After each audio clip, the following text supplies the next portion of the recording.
Hello, it's Bernadette. So today I had to go to the bank, which I really don't like doing because I hate standing in queues, but I absolutely had to go.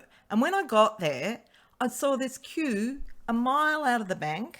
Of course, with COVID, we all have to do the 1.5 metre spacing. So that made the queue extra long. But I asked the security guard what was going on. And he said, it's pension day, like I should have known. And I thought, oh my gosh. So all these people were coming in to get money as soon as the pension came into their account. And when I eventually got to the teller, the man next to me had drawn out money, presumably, and he said to the teller, I should have $20 left in the account. And I thought, that is so sad. That's all he's got in the world. Living from pension check to pension check, that's even worse than living from paycheck to paycheck.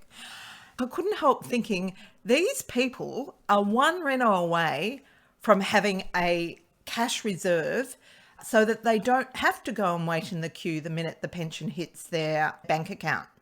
But the problem is deeper seated than that. Basically, it starts living paycheck to paycheck. Usually you're quite comfortable because presumably not saving anything, so got lots of disposable income. But once they get to retirement age and can't work anymore for whatever reason, then it's pension check to pension check, and that's a totally different story. Now, I know that some people have had really tragic life stories that have meant that they have been really socially disadvantaged, particularly women. Okay, so no criticism here, no judgment.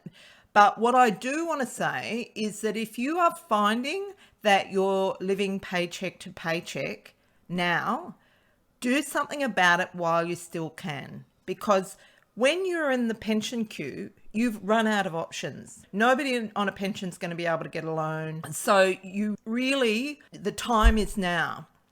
As I mentioned, some people have had a really rough time, but often it's just really bad money habits. If you're willing to draw a line in the sand, then you might be able to start building up some reserves and start to improve your asset position, which is what's really going to help you in your old age. So just incidentally on the pension, there's quite a good book written by the Barefoot Investor where he talks about going on the pension, you maximize that with some of the reserves that you've accumulated over your life. If you're getting close to retirement, that's a really good book to read because that will really help you to live a decent life. But if your spending is out of control and you are finding that you're working from paycheck to paycheck, another great book to read, and I've actually bought this for a few of my students, is called The Money Makeover by Dave Ramsey. Now, there's some things about his philosophies that I don't agree with, but all in all, I think for someone that's got money habits that are out of control, then that's a great book to help you start digging yourself out of the hole. I hope that helps.